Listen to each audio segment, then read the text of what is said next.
फरमाते हैं मैं शुरू में एक औरत पे आशिक हो गया था एक औरत पे।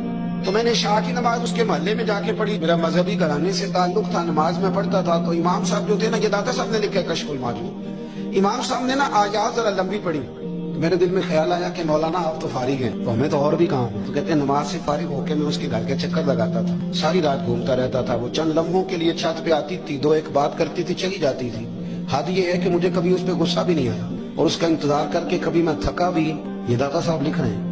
हजरत अब्दुल्लाह इब्न मुबारक फरमाते हैं एक रात में गया, इसी तरह मैंने नमाज पढ़ी, फिर मैं उसके घर गया। मैं सारी रात, सर्दियों की ठंडी रात, 11-12 घंटे उसके घर का तवाफ करता रहा, माज़अल्लाह चक्कर लगाता रहा।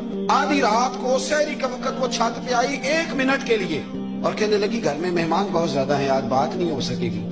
हजरत अब्दुल्लाह इब्न मुबारक फरमाते हैं कि मैं जब वापस लौटा तो ना मुझे उस पर गुस्सा था, ना मुझे थकावट थी, बल्कि मेरे दिल के अंदर उसके लिए मोहब्बत बढ़ रही थी। मैं कह रहा था कितनी अच्छी है बेचारी, इतने राश में भी और इतनी मजबूरी में भी 1 मिनट के लिए छत पे आई है, फिर भी मुझे उससे प्यार बढ़ रहा था। कहते हैं जब मैं थोड़ा आगे बढ़ा तो फजर की अजान हो रही थी, यकदम मेरे अंदर से आवाज उठी। मैंने कहा अब्दुल्ला, अगर तू एक औरत के लिए सारी रात खड़ा रहता है, ना थकावट होती है, ना गुस्सा आता है, बल्कि प्यार बढ़ता है। अगर औरत के लिए बंदा खड़ा रह सकता है तो रब रसूल के लिए भी खड़ा रह सकता है। फरमाते मैंने तौबा कर ली और फिर मेरा हाल ये है कि वो तौबा की, फिर 60 साल गुजर गए, सारी रात